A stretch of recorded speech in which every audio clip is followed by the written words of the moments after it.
Hello everyone. Physics problem या YouTube चॅनलमध्ये तुमचं पुन्हा एकदा स्वागत आहे. सो आजचा जो आपण एक्सपेरिमेंट घेऊन आलो आहोत तो आहे स्प्रिंग मास ऑसिलेटर. आता हा जर एक्सपेरिमेंट तुम्हाला एक्झामला विचारला तर तुम्हाला काय काय लिहायचं आहे बघा. मेन पॉईंट काय आहेत लिहायचं आहे तुम्हाला. ॲपॅरेटस समोर असणार तेच लिहायचे आहेत. डायग्रॅम काढायचे तुम्हाला. फॉर्म्युले तिन्ही इम्पॉर्टंट आहेत. ओके. Then procedure. आता ह्या पार्टमध्ये मी फक्त पार्ट ए घेणार. To determine force constant and potential energy आपल्याला फाइंड करायची. त्यासाठी प्रोसिजर वाचायची तुम्हाला. प्रोसिजर फक्त लक्षात ठेवा, प्रोसिजर लिहिण्याची गरज नाही. ओके. नेक्स्ट पार्ट बी आपण ह्या पार्टमध्ये करत नाही. ओके. पार्ट ए आपण करणार आहोत. सो पार्ट एमध्ये to determine the force constant and potential energy आपल्याला फाइंड करायची. हे ऑब्झर्वेशन्स तुम्हाला लिहावे लागणार अँड हा ऑब्झर्वेशन टेबल आपल्याला करायचा आहे. आता हा कसा लिहायचा आहे सो आता आपण वन बाय वन बघणार आहोत. ओके. नेक्स्ट कॅल्क्युलेशन्स आहेत आणि हा ग्राफ आहे. हे दोन्ही ग्राफ इम्पॉर्टंट आहे. ह्या ग्राफवरनं हे पुढचं कॅल्क्युलेशन आहे. Okay. So one by one आपण बघणार आहोत. Okay. Experimental setup of spring mass oscillator हा आहे. इकडे स्केल आहे आणि स्प्रिंगला एक हँगर अटॅच केलेला आहे. हा जो आहे तो हँगर आहे, त्याच्यामध्ये आपण वेट ॲड करणार आहोत आणि इकडे पॉइंटर आहे. ओके. वेट ॲड केल्यानंतर पॉइंटर बघायचं आहे कुठे स्केलवर आला आहे. आता स्टार्टिंगला फक्त हँगर असताना 6.5 वेट आलेला आहे. ओके. ओके. स्टार्टिंगला आपल्याला मास ऑफ हँगर लिहायचं आहे. आत्ता जो आपण मास ऑफ हँगर बघितला, स्प्रिंगला अटॅच जो मास ऑफ हँगर होता तो 50 ग्रामचा होता. ओके. तो आपण लिहायचा 50 ग्राम. आणि देन कंडिशन बघा काय करायचं आहे बघा. मास अटॅच टू द हँगर, त्या हँगरला असं वेट ॲड करायचं आहे so that spring get stretch to about triple of its unstretch length. Therefore the total mass M1 हा जो मास M1 अँड M0 50 याच्यामध्ये ॲड करायचा आणि तो टोटल वेट आपल्याला इकडे लिहायचा आहे.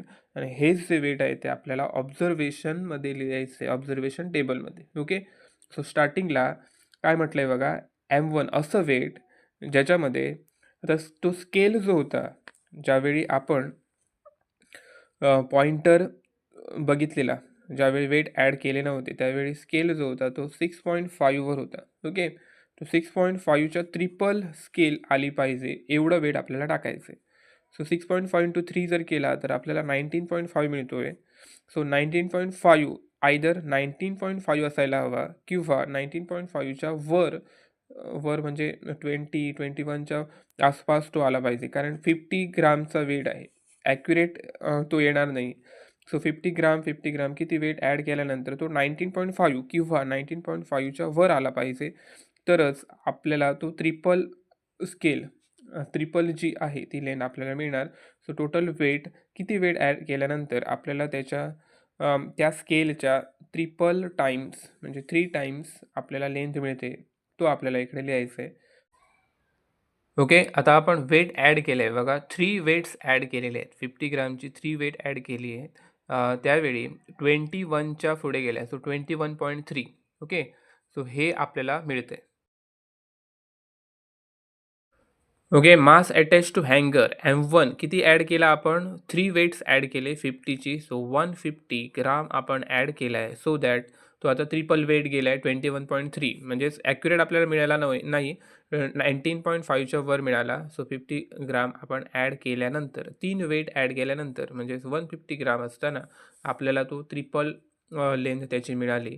अँड देन आपल्याला हा टोटल लिहायचा आहे. सो 150 हा आहे आणि हा काय 50 आहे. सो टोटल वेट जो आहे तो आपल्याला काय मिळणार 200 ग्राम आपल्याला मिळणार. ओके. स्टार्टिंगला मी लिहितोय हा 200.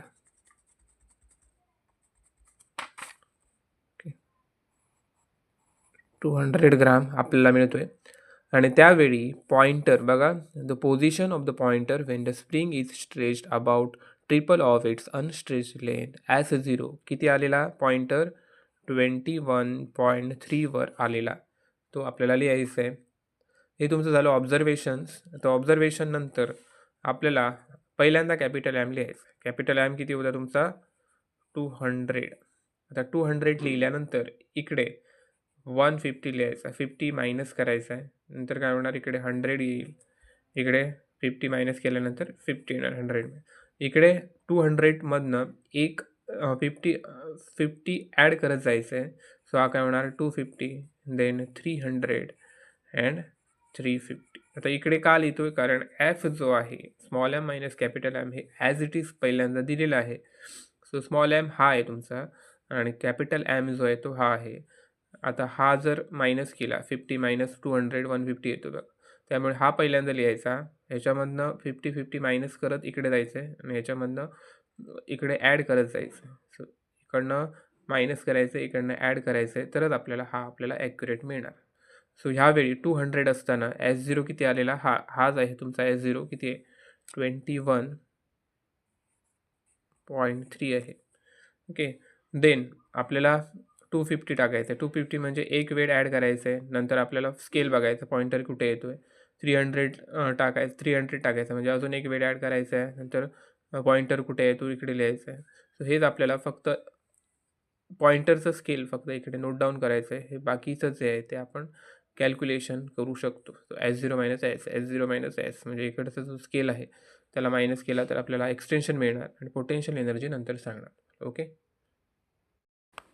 ओके 3 वेट ॲड केल्यानंतर 21.3 होता. आता आपल्याला त्याच्यामध्ये अजून एक वेट ॲड करायचं आहे. आता बघा मी वेट ॲड करतो आहे, हा 50 ग्रामचा वेट ॲड केला आहे.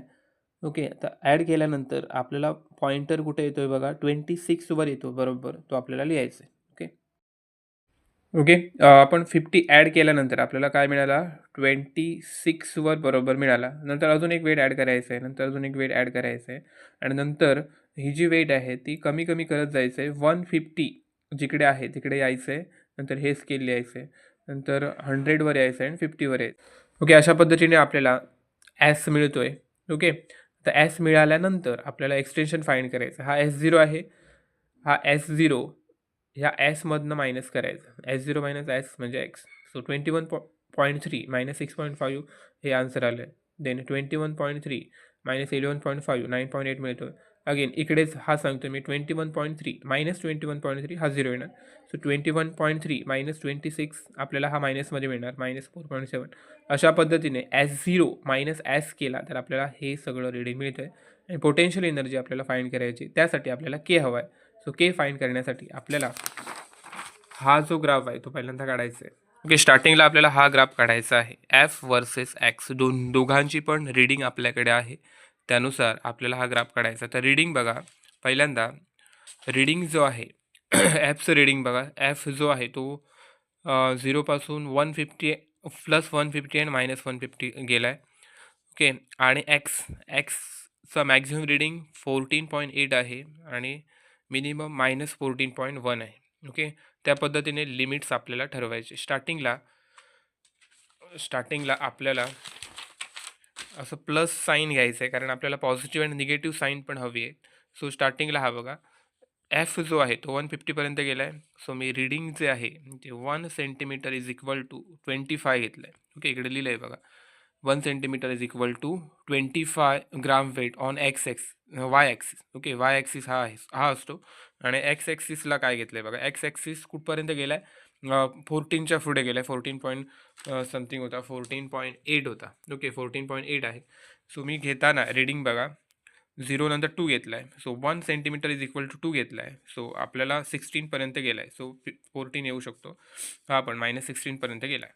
So plus and minus. So पहिल्यांदा प्लस साईन घ्यायचा आहे, एक्झॅक्टली मिडलला प्लस साईन काढायचं आहे आणि देन गिवन रीडिंगवरनं तुम्हाला तो स्केल ठरवायचं आहे. सो स्केल मी काय ठरवलं आहे बघा 1 centimetre is equal to 2 centimetre scale x ॲक्सिससाठी अँड वाय ॲक्सिसला 1 centimetre is equal to 25 gram weight घेतला आहे. त्यानुसार हे पॉईंट मी प्लॉट केलेले आहे. ओके, पहिल्यांदा 0चा 0 लिहायचा आहे. ओके, 0ला 0 आहे बघा. रीडिंग जो आहे बघा 0ला 0 आहे एफ अँड एक्स. सो पहिल्यांदा 0चा पॉईंट काढायचा आहे अँड देन 4.8ला -50 आहे. हा मी पहिल्यांदा दाखवतोय. 4.8 म्हणजे हा 4 आहे, हा 5 येणार, नंतर 6 आहे बघा. 1 सेंटीमीटर इज इक्वल टू 2 आहे. सो ह्याचा मिडल जो आहे तो 1 असणार. सो 1 2 3 4 5 हा 5 आहे. सो 4.8 आपल्याला हा पॉईंट मिळतोय. सो 4.8ला -50 आहे. सो -50 इकडे दिसतोय तुम्हाला. ओके, हा -50 आहे. सो घेतला आहे. त्या पद्धतीने आपल्याला पॉईंट प्लॉट करायचे आहेत अँड देन स्ट्रेट लाईन काढायची आपल्याला.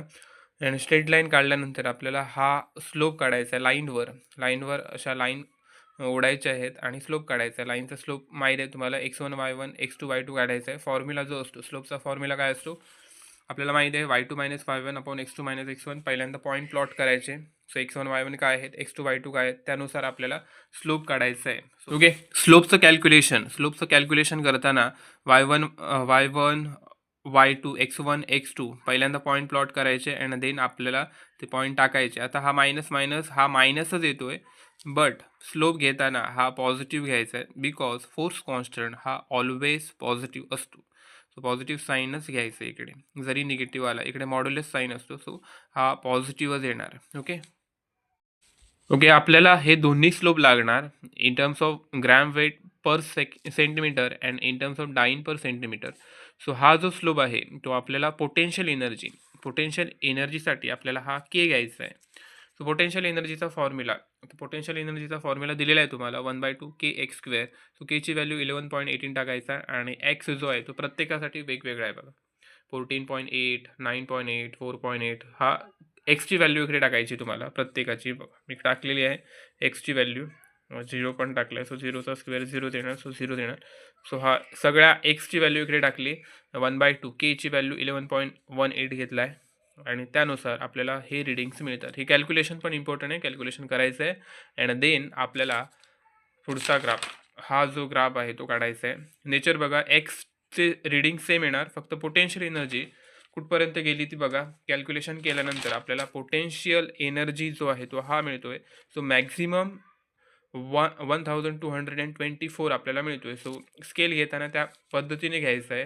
हा पॉईंट तिकडे आला पाहिजे. सो मी स्केल घेताना बघा काय लिहिलं आहे, पहिल्यांदा हे स्केल ॲज इट इज लिहिलं कारण तिथपर्यंतच तेच येणार स्केल एक्सचं. आणि पोटेन्शियल एनर्जीसाठी मी जे स्केल घेतले बघा y axis 1 centimetre is equal to 100 unit. So 100 unit घेतले. सो 100, 200 इथपर्यंत गेला आहे. 1500पर्यंत गेला आहे. सो 1200पर्यंत आलेला, 1200च्या पुढे आलेला तो बघा 1 2 2 4 आलेला. तो पॉईंट इकडे येऊ शकतो आणि ह्याचं नेचर जे आहे त्याच पद्धतीने आपल्याला ग्राफ मिळालेला आहे. सो असा ग्राफ तुम्हाला मिळणार. रिझल्टमध्ये स्प्रिंग कॉन्स्टंट के तो डाईन पर सेंटीमीटर मधला घ्यायचा, जो आपण 980 मल्टिप्लाय केलेला 11.18ला, ते जे आन्सर आहे तो इकडे लिहायचा. एवढंच आपल्याला लिहायचं आहे. ओके, आय होप तुम्हाला समजलं असेल.